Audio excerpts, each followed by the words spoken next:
Hello, everyone, and welcome to Cisco Unplugged. I'm Tom Cyberlick, and I help lead the Wireless Center of Excellence at Cisco. The Wireless Center of Excellence is a team of wireless experts across the U.S. and Canada. And if you'd like to engage us, please don't hesitate to contact your local account team, and they will get us engaged promptly. Now, I'm happy to host our fourth Cisco Unplugged. And Cisco Unplugged is a recurring live webcast with technical experts from Cisco to keep you in tune with the world of Wi-Fi networks and connectivity. We've got a lot of great content lined up, and we will dive deeper into Wi-Fi 6 and beyond this season. So tune into your upcoming episodes to learn more. Please register, and we will post these in our Slido, but please register for the upcoming sessions, and also check out our YouTube channel. You can subscribe to the channel and get our live feed of when new content, and when we are live, you'll get notifications of that.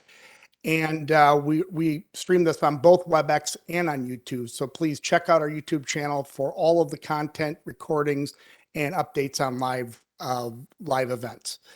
A quick description of today's topic, moving to WPA3, the time is now. As you all know, WPA3 is essential and required for Wi-Fi 6E and beyond. So we will be talking in depth about WPA3 for about 30 minutes today. Our speakers, Leo Lorenzo, will be our first speaker up. He is out of Dallas, Texas. Welcome to the program, Leo. Thank you, Tom. And our second speaker will be Steve Phillips. Steve is out of our office near Atlanta. And again, welcome, Steve, to our program. Thanks, Tom. Happy to be here. Yeah, thank you. And we will have Slido for Q&A. We'll also have a survey at the end of this, and please take the time to fill that out. We rely on your feedback to help us craft new episodes and to help us get better at these as far as our delivery. So we really, really enjoy your feedback. Without further ado, I will hand it off to Mr. Leo Lorenzo. Take it away, Leo. Awesome. Thank you, Tom. Very excited to show some of the new security enhancements that Wi-Fi 6E brings. So let's get to it. And just a quick disclaimer, this is not a deep dive on ICE, .1x, or EAP methods. Today, we're just going to cover a few Wi-Fi security fundamentals, some of their vulnerabilities that eventually led to what we know as WPA3 certification. And to close the session, we'll have a bonus section on some enhancements for open networks. Without further ado, let's get into security fundamentals. And we start with wireless protected access. And all the way back to 2003, WPA1 was released. And this was just an interim solution to mitigate some of web vulnerabilities. WPA was actually the first certification, Wi-Fi Alliance certification that was 802.11i compliant. But it only took a year for Wi-Fi Alliance to come up with WPA2. This was 100% compliant, really increases Wi-Fi security by removing ticket and implementing advanced encryption standards. Now, we do have two flavors of WPA2. We have personal with pre-shared key. This is the most common. We have enterprise, requires a radio server and relies on .1x and EAP authentication. And because security is not a feature, industry standards more of a, if it ain't broken, don't fix it. And once something breaks, scramble to fix it. And that's when WPA3 was created. It took 14 years from 2004. It was released in 2018. And what's new with WPA3? We know that it's required for Wi-Fi 6 certification. So if you want to take advantage of the 6 gigahertz band, you must configure WPA3 in your network. It removes insecure legacy protocols such as web. If you're using web, please don't. This is being deprecated for a while now. Ticket, SHA, those are being removed, KRACK. Now, WPA3 mandates to the protected management frames are mandatory with WPA3. So PMFs must be enabled. They used to be an option on WPA2. WPA3 also replaces your pre-shared key from WPA2 with simultaneous authentications of equals, SAE. And for open networks, we have a new certification, opportunistic wireless encryption. So what took so long? 14 years for WPA3 to be announced, and it's almost 20 years today since WPA2 was released. And really, there is nothing we can do today to make WPA2 personal secure. And if we look at it, some of the main issues with WPA2 is symmetric key. So with the same key we use for encryption is what we use for decryption, susceptible to offline attacks, doesn't take much. If anybody captures a packet capture, and as long as this packet capture contains a forward handshake, anybody can go ahead and perform an offline attack, dictionary attack. There's not much. For example, with public cloud offerings, a lot of computer power per rental, it doesn't take much money or to get a high performing computers. With only 23 cents per minute, you could perform over 2 million checks per minute. We also don't have forward secrecy. So if you know the password you can derive the key for all present, past, or future sessions. WPA2 only encrypts data frames, so all your management frames will be in clear text. This allows any attackers to impersonate other clients, de-authenticate clients, and surely it could be prevented if you had PMF enabled, but because this was an optional feature, did never take off. And if you think about it, if you have a son or a daughter, you tell them, hey, this weekend, go ahead and clean your room. We can get ice cream, but if you don't clean it, we're still going to get ice cream. Most times they're not going to clean the room because they know they're going to get ice cream, so not need to it. Again, doesn't take much money, and it doesn't take much knowledge for anybody to crack a WPA2 personal. Just for a few bucks, you can upload the packet capture with a forward handshake included in it, and it will crack the password for you.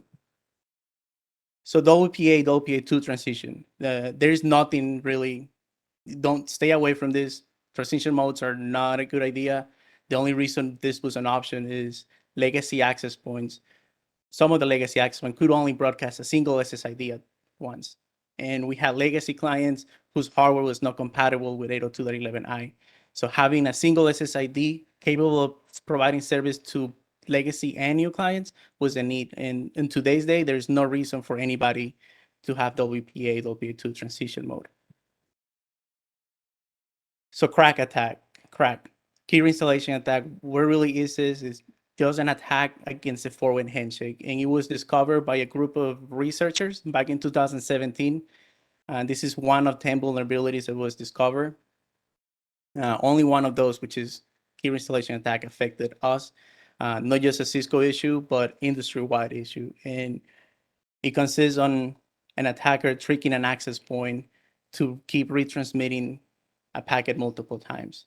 And again, this was not by any means a security issue with WPA2 as a protocol. It's just the inability of access points to deny retransmission of messages during the forward handshake. So we know for a client to join the network, they must go through a forward handshake. Basically, a ping pong between the access point and the client where they exchange nonsense. And nonsense are just random numbers that they need to derive the PTK, pairwise transient key. So with message once, the access point sends the anons, authenticator nonce, to the client derives the key because he knows the pairwise master keys, which is your password, anons that the access point just gave to him. S-nonce, it's his own MAC address of the access point because it's connected to it, and its own MAC address, of course. So with message 2, the supplicant sends the S-nonce to the authenticator, the access point. And on a typical forward handshake, we'll have their message from the access point telling the client, hey, go ahead and install these temporal keys. Then the client will reply with the forward message, okay, I already have them installed, and the access point opens up the ports for the client. But with a key reinstallation attack, we have a man in the middle tricking the access point to keep retransmitting these messages. So that's how the key retransmission attack basically works. And it was quickly patched by Wi-Fi Alliance. All vendors were proactive. Only one of these 10 vulnerabilities were affected. Wi-Fi Alliance right after added a crack test to their Wi-Fi certification. So Steve, I know there's a lot of Wi-Fi users that probably have some security concerns. Could you show us how WPA3 will win bad user confidence? Sure, Leo. Thanks.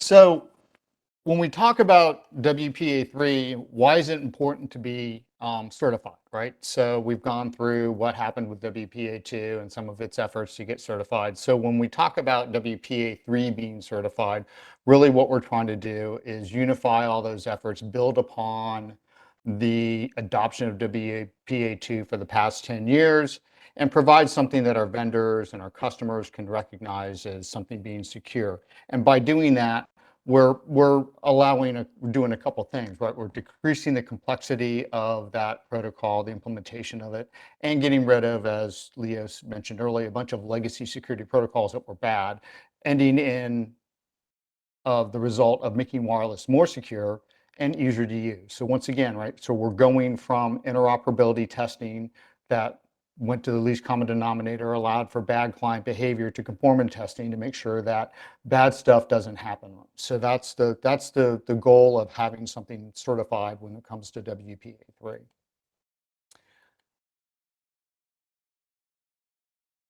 So let's begin with WPA2 Personal.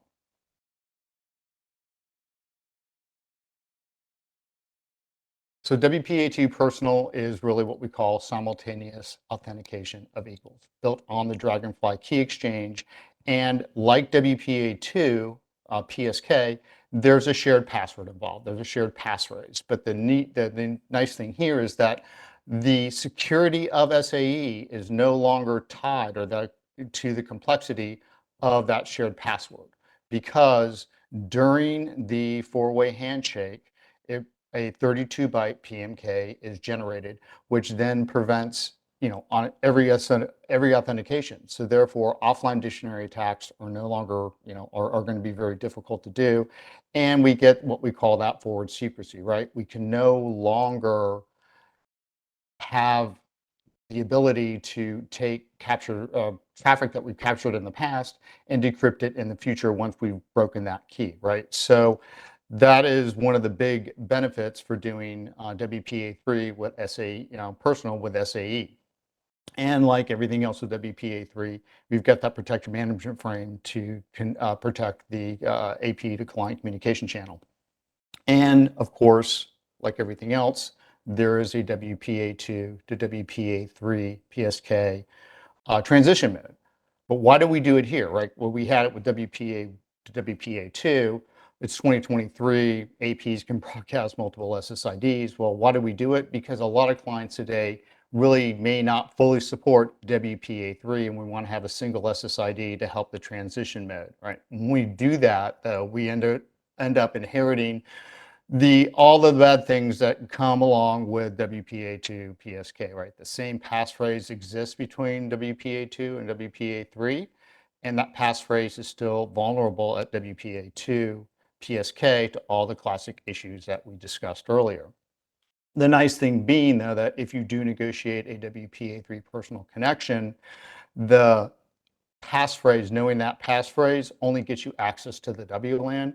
Because of forward secrecy, you don't get the ability to decrypt sessions past and future. And again, once again, the admonition not to use transition modes. Bad things happen, nothing good comes from it. And really, what is one of those bad things? Dragon blood. So one of the researchers that helped find the KRACK attacks also found 5 vulnerabilities with the SAE protocol. And one of those is the ability to downgrade from the WPA3 personal to WPA2 personal if you're using transition mode on the BSS. So once again, really good reason not to use transition modes, as well as the ability to downgrade the Diffie-Hellman groups, which can result in a much less secure protocol for SAE, and some other side channel attacks and impersonation attacks that were a little harder to implement. The nice thing is that when these were discovered back in 2019, we patched our code, do a bunch of silent patches, and Cisco code or Cisco APs and wireless today is not going to be vulnerable to the Dragon Blood vulnerabilities. So Steve, I want to make sure that we understand that transition. So as organizations are moving to Wi-Fi 6E and requirement of WPA3, there will be a transition ability to make sure that we can get all Viral clients off of WPA2 and before. That's correct. Yes, there's also going to be a transition to help you move from from Wi-Fi 6 and all the protocols that are supported WPA2 and PA3 to get you to Wi-Fi 6E and WPA3 only. Okay, and I also have another question that came in over Slido. I have an Air OS WLC on 810.182. Can my AP support WPA3? Yes. Yes, depending on the AP model, right? So your Wave 1 AP or your Wave 2 APs, the 2800, 3800s will be able to support it, as well as your 9100 series APs if you're running them on that controller as well. Okay, very good. Thank you. So let's talk about WPA3 Enterprise. Much like WPA2, WPA3 has two modes as well. WPA3 Personal, which we just talked about, and WPA3 Enterprise, because we're going to want higher grade security for our enterprise networks, those networks that carry sensitive data, like government networks or finance networks or medical networks. And we want the ability to have additional cryptographic strength behind those networks, more than the 128-bit AES that's standard today with WPA2, and the ability to consistently apply those protocols as well, right? So we have to have a different set of primitives that we want to use to get to a stronger WPA3 enterprise implementation. So it's important to note at the very top level, the big difference between something that's WPA2 and WPA3 is the mandated use of PMF for WPA3, which means that, if I do have a WPA2 client and it negotiates PMF during a session, that session could be considered WPA3 enterprise. But that was because PMF was maybe considered to be optional there, and the client took advantage of it. However, if you want a true enterprise-only WPA3, you have to mandate the use of PMF, and that means that optional checkbox moves to required. And this is the same thing we're going to be doing if you're doing WPA3 Personal or Enhanced Open as well. So why should I care about increasing my cryptographic strength on my networks? In 2 words, quantum computing. Quantum computers can really very good at efficiently factoring large numbers, and that puts the Diffie-Hellman key exchange at risk. And a quantum computer, the common consensus is, could break public key cryptography in the next few years, given its rate of advancement. So we need something to protect information with long-term confidentiality requirements, such as stuff that's gleaned in government networks or financial networks, data in rest, data in transit. We want to be able to protect that from capturing it now and decrypting it later when quantum computers do become more viable. So this really means that we have to consider the cryptographic primitives that we're using. And these primitives here, AES GCM 256, HMAC SHA 384, and elliptical curve for your key establishment and authentication, make up what we call 192. So that is really, when someone says, what makes 192 bits, this is what makes this is the definition of 192-bit encryption. Different key lengths, but they all combine together to get this one level of 192. So elliptical curve cryptography enters the picture. So what does that really mean? This is my one math slide, and the math behind it's extremely complex, and I'm not even going to attempt to explain it, but basically this goes to show elliptical curve is leveraging the symmetry of cryptography, is taking advantage of the symmetry of an elliptical curve and the ability to have points on it connect together. And you would jump from point to point to point a certain number of times to create a create a secret number. And at the end of the day, we're giving Diffie-Hellman what Diffie-Hellman needs, a very large number, a secret number, that n, how many times did I jump through that? Only I know that. and the final number where I ended up. All those feed into the Diffie-Hellman algorithm, but they're very, very hard to undo when using elliptical key. Cracking that N is going to be much harder than if you're using static RSA. Now, you can still use RSA for your security. However, you have to use at least 3072-bit keys, and these keys are very long and they're very computationally expensive, especially when you start thinking about trying to do this on the mobile devices that are commonly going to be used to attach our wireless networks. Your iPhones, your Androids, those, those devices don't have a lot of processing power, so to get very long keys in them is going to be very difficult and very computationally expensive for them from a performance perspective. So that's what the chart on the left, comparatively, when you use, or right, you use ECC, you have much shorter key lengths to get the same, to get an equivalent encryption key bit size. So if you're looking at RSA 3072, the equivalent elliptical curve is 256 bits, and it's 384 bits for 192. And that's going to be much less computationally expensive for those mobile devices to be able to handle. The other thing is that when you use 192-bit mode, EAP TLS is mandated as the EAP method. So you can no longer use EAP fast, PEEP, any other EAP mode is going to be out the door, and you have to use EAP TLS. And the certs required now, if you're going to use RSA, need to be 3072-bit certs. So this is something to think about when you do your cert generations. You know, what key levels or what bit levels are you using today? And if you want to use RSA, you know, having to make that move to 3072. This is why using elliptical curve for both your authentication and your key generation is going to be a much better situation. And these are the three cryptographic cipher chain primitives that we allow for 192-bit mode in order of descending order of preference. Hey, Steve, you know, we're talking about quantum computing, elliptical curve, cryptography, 192-bit encryption. It sounds like we're going to need a couple extra dilithium crystals to make all this stuff work right. What is taking the hit on this compute-wise? The processors, right? So the processors within our devices are the ones that are going to take the hit when we continue to extend out the RSA key length.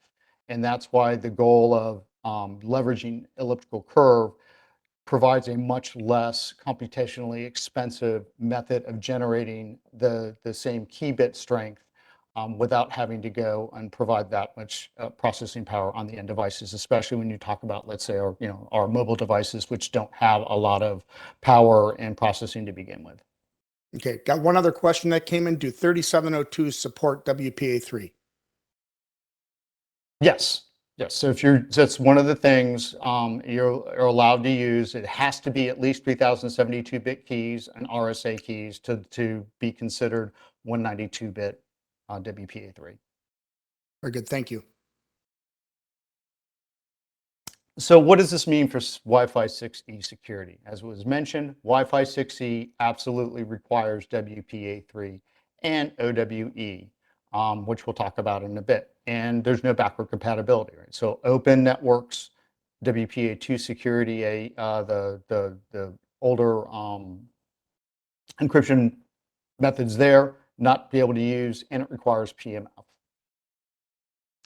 So one of the security consideration you need to take into to think about is your SSID deployments, because you're going to have clients out there that may not support WPA3, but yet you want to have a certain set of SSIDs that you may want to be common across your 6 gigahertz band and your 2, 4, and 5 gigahertz band. There's some decisions you need to make. And this is a topic actually we're going to be talking about in a future Unplugged session. We're going to detail all the options that you have here, so stay tuned for that. So when it comes to client support, you'll note that in this chart, what is missing is your iPhones, right? So today, Intel, Qualcomm, Samsung, Android are really the platforms that support Wi-Fi 6E WPA3. iPhone is notably absent. The only Apple product out there is going to be your MacBook Pro.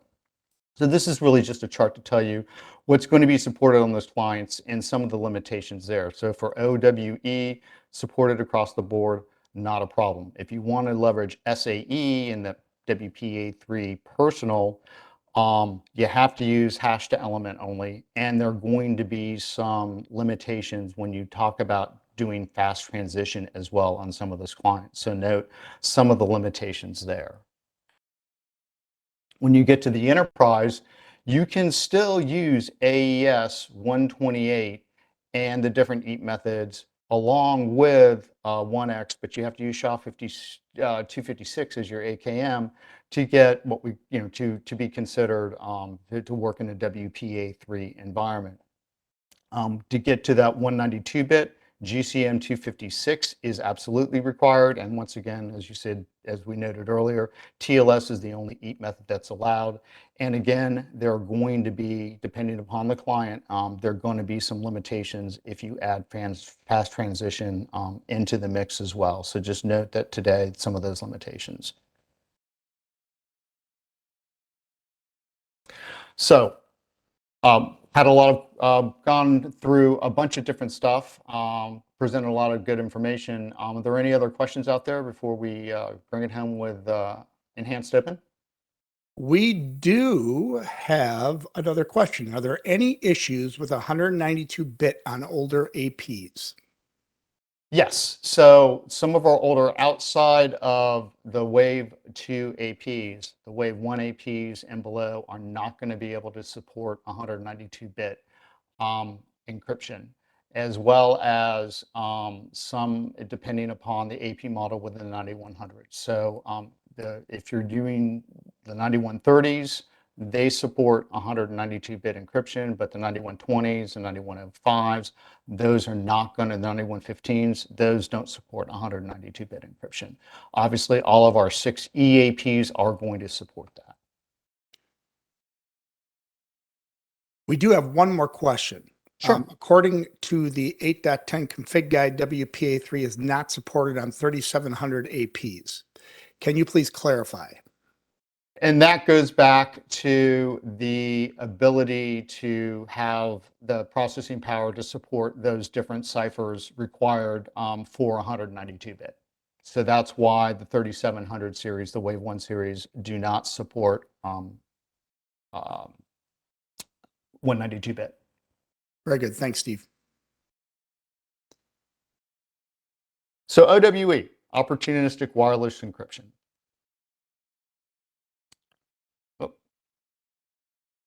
What problem are we really trying to solve here? And this is really what we're the replacement for what we call an open SSID today. And what we're giving is the ability to protect against passive eavesdropping. That's it, right? We need something better than our open networks to provide privacy, but we're not really providing security. And that means that, we are still going to be, an OWE session is still going to be susceptible to a man-in-the-middle attacks, but we've got more privacy than we had with a straight-up open network. So how does OWE work? What happens during the four-way handshake of a client associating to an OWE SSID is that there's a Diffie-Hellman key exchange that happens during that four-way handshake. And because of that, we're generating a set of keys, ephemeral set of keys that are specific to that client in the background.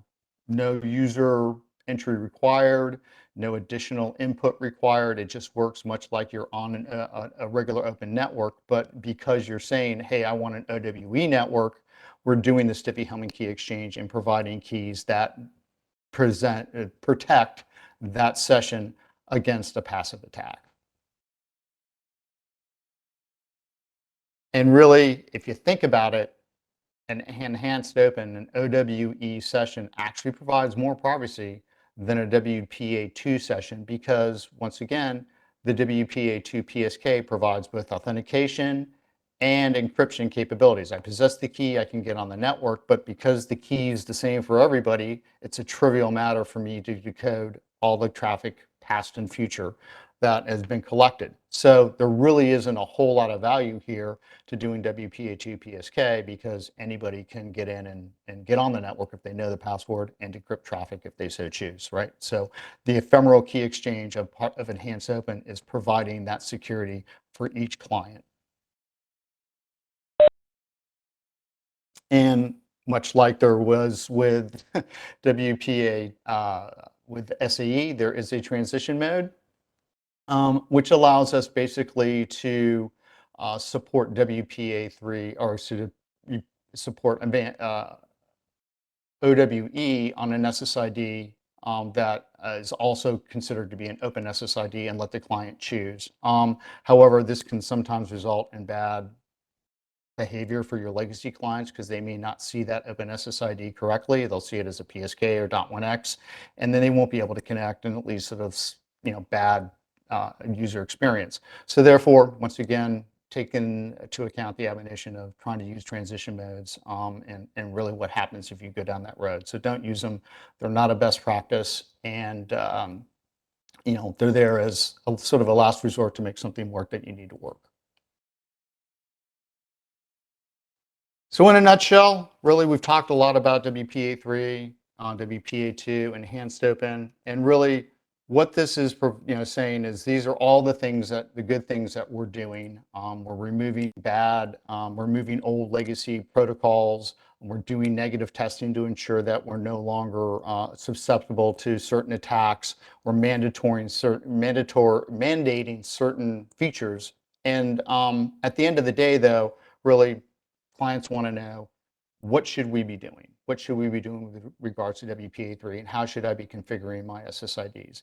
And the advice here is that if you can start transitioning to WPA3 and start moving there, that is really what you want to start configuring your SSIDs for. Even if you're still doing 2, 4, and 5 gig, if you can get WPA3 on those SSIDs and supported there, you're going to have a much easier time to move to Wi-Fi 6E in the 6 gigahertz spectrum.